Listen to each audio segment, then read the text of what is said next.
All right, so we're going to learn about time signatures.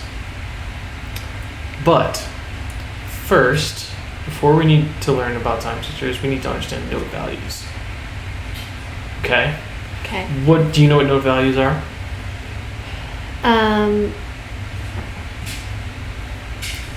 Basically the value of the note within a measure. Can you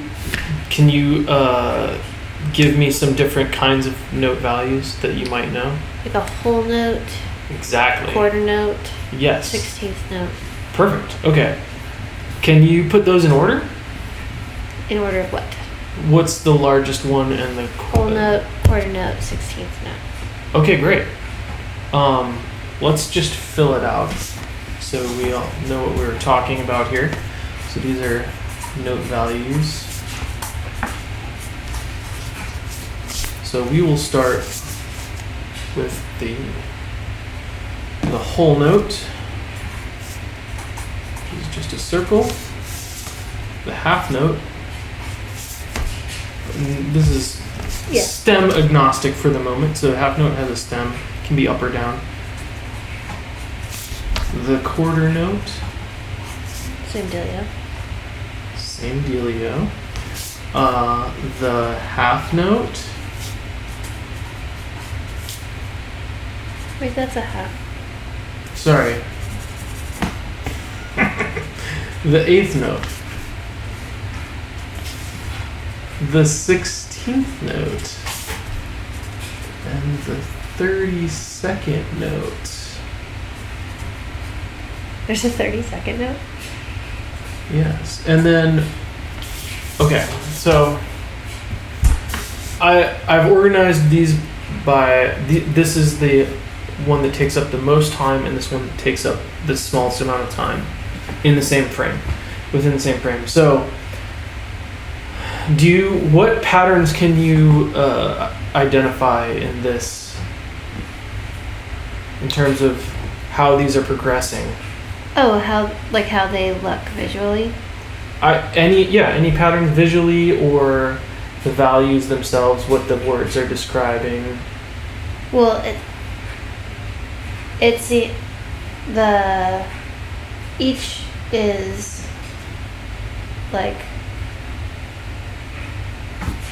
this is, you are taking half, and then when you get to a fraction, you're doubling the fraction. Right, which is amount. Taking half, right? Right. So, in order... It just feels weird to say that when yes, you're so increasing it. Well, here, I'll show you with numbers here. So if we took 1 as the whole, half is 1/2, 1 divided by 2, or 1/2. And then a quarter is 1/4. So this could also be thought of as 1/1. Right. 1/8, 1/16, 1/32. What do you think comes after this one? Because it goes on. After this one? Yeah. Then 1/64th. Exactly. 64th note. And can you try and draw what that might look like? Well, it seems like this starts with nothing, like you're adding one. Just pay attention to this half of it. Let's right. say. Well, but still, you're. Yeah. Perfect. That's exactly how a 64th note looks.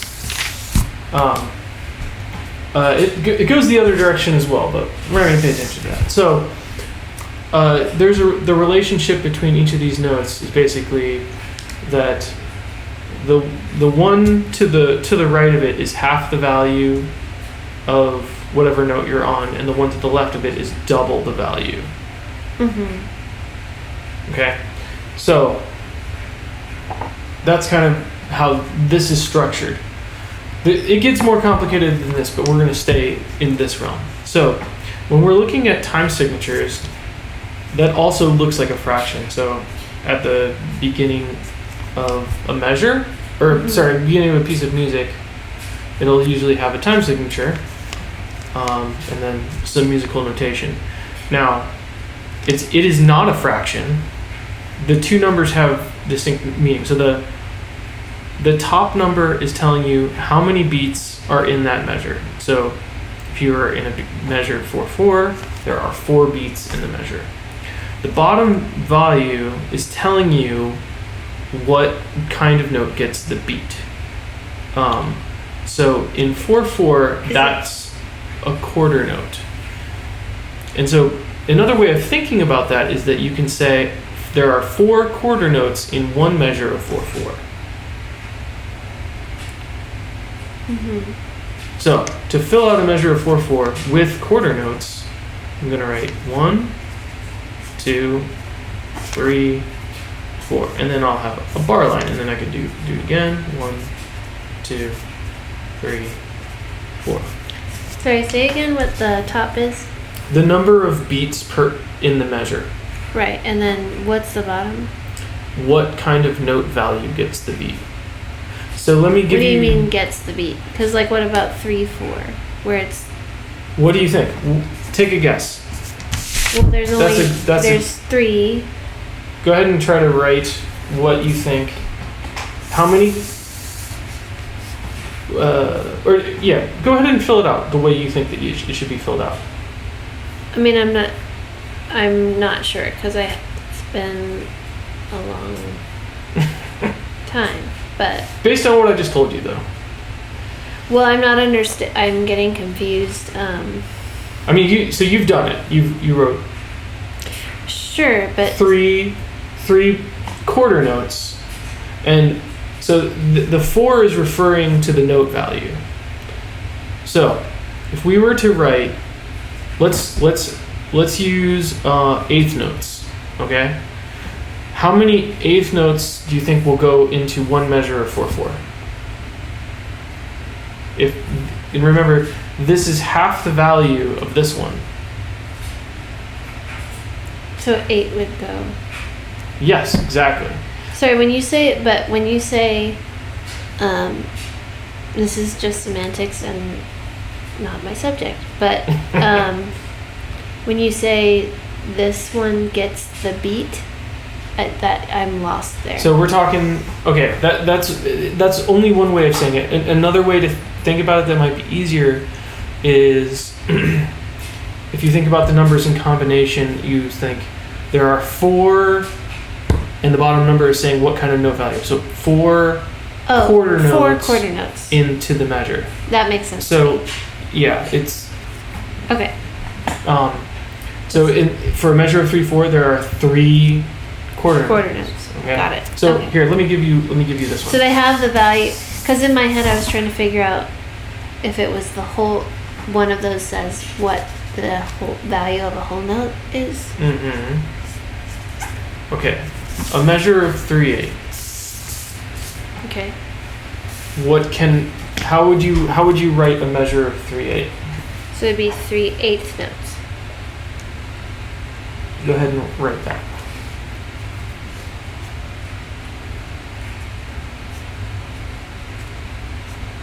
Perfect. Okay. And I have no idea what that sounds like. So I mean, in agnostic of these are all agnostic of tempo. All over the place. Oh yeah, sorry. Apologies to those who are watching.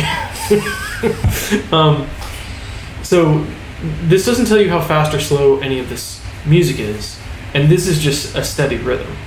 So this could be. We're just talking about rhythm for the moment. Okay, good. So let's go back to 4. Let's do another measure of 4/4 here, and let me just show you what it would look like if I populated the measure with eighth notes. So this eighth notes you can bracket them like this. Mm-hmm. 2 of these are just 2 eighth notes tied together, and this is just a convention to make it easier to read a bunch of them at the same time. So this is 1, 2, 3, 4, 5, 6, 7, 8. 8 eighth notes, as you said, fit into one measure of 4/4. Just to show you the bracketing for 3/8, you can just write the 3 note heads and bracket them as a group of 3 as such. Oh, instead of doing that. This is valid too. In fact, vocalists prefer to see it this way, but Got it. it's percussionists prefer to see it this way. Okay, so 4/4, 3/4, 3/8. Let's do. Let me see. Here's a measure of. Well, let's do. We'll do 6/4. All right, 6/4, and I want you to do one measure with quarter notes of 6/4.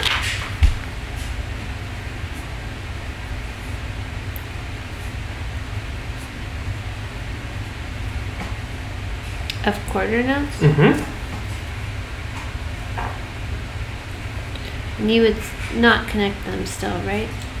Correct. The bracketing Is for the is smaller only fraction. for the ones that have the flags.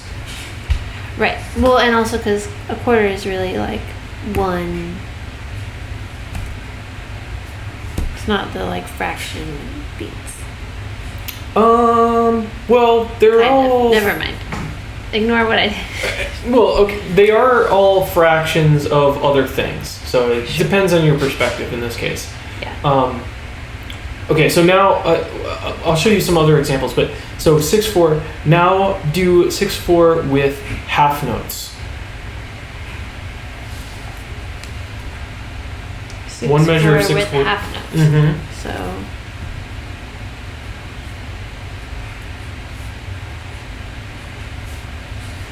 Perfect. Excellent. Okay, next one. A 6/4 measure combining half notes, quarter notes, and eighth notes. however many of each that I want. Yes. Okay. 6/4, combining those 3. Mm-hmm. Let's do.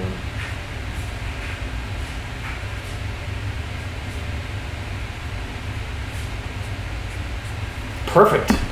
Yep. Surprising you, aren't I? That's exactly correct. Okay, so now,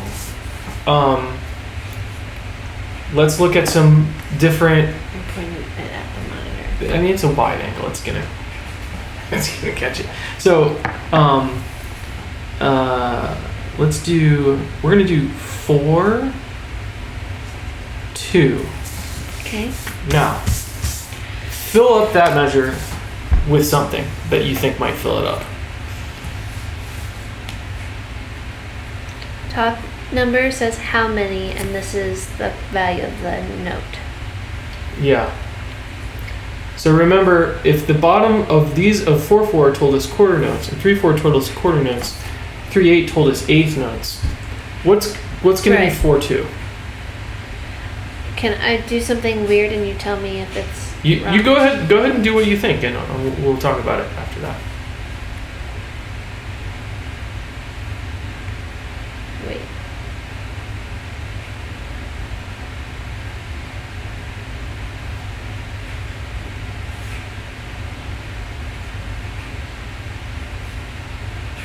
No, that's wrong. I mean, are you finished? Are you finished drawing? Yeah, but should I do a different one? So, okay. What was your process for coming up with this? What did you Because it's think? 4 half notes. Okay. And so I thought, oh no, I would need what, I'm missing one. Right? I'm missing a note. Mhm. So I would do, just for funsies, do that. Okay, final answer? Yeah, because this equals that. Yeah. Yeah. So that's great. So Can you walk me through just like how you arrived, what you were trying to do, and how you arrived at those note values? Because so if it's 4 half notes, this one's the half note. So I wanted to practice increasing the half note value and then filling up the rest. So this is 2 half notes together, 1, and then this is broken down. Excellent. Yeah. So you went ahead and you mixed and matched and you filled up the total space of what would be 4 half notes. Right. Okay. So it did get a little more confusing, but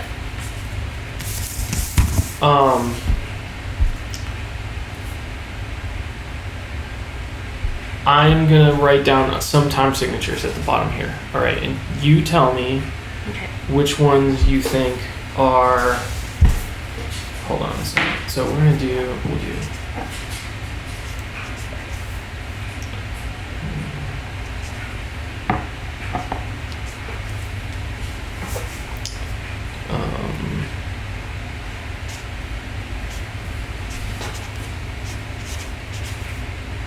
oh geez.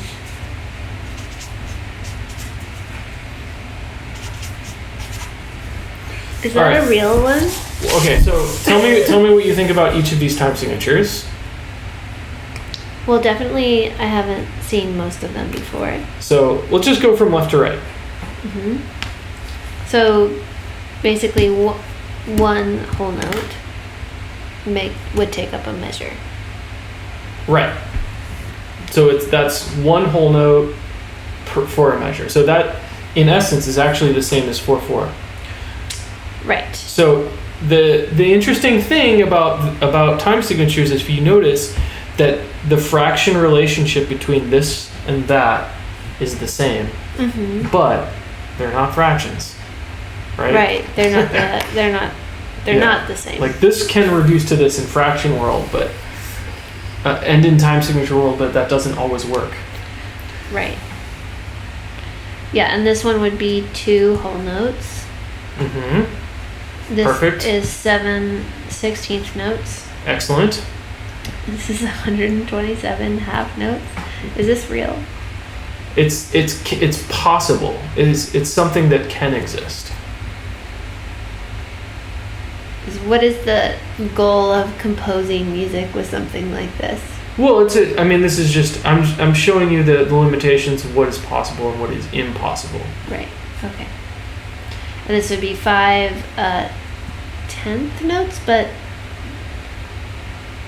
there are no tenth notes. Right. So these last two are not. These are not real.